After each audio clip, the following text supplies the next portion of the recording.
ఇక్కడ ప్రభువైన దేవుడు చూసినట్లయితే కనుక మరి సృష్టికర్త అయిన దేవుడు ఆత్మస్వరూపైన దేవుడే ఉన్నారు. అలాగే ఐగుప్తుని చూసినట్లయితే ఐగుప్తుల నుంచి ఇశ్రాయేలు ప్రజలందరూ కూడా మరి బయట నడిపించినట్టు దేవుడే ఉన్నారు.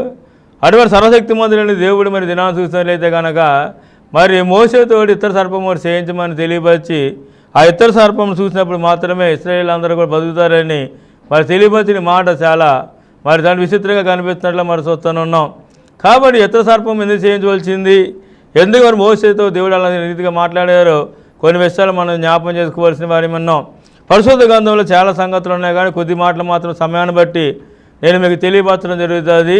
మొట్టమొదటి చూసినట్లయితే కనుక మరి దేవునికి విరోధముగా ఇశ్రాయేలు ప్రజలను సన్నుకోవడం జరిగింది.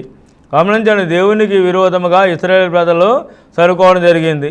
ఏ విధంగా వాళ్ళు సన్నుకొని ఉన్నారని చూసినట్లయితే కనుక అదే సంఖ్యాకాండము 21వ అధ్యాయము మరి 5వ వచనాన్ని మరి మనం చదువుకుందాం.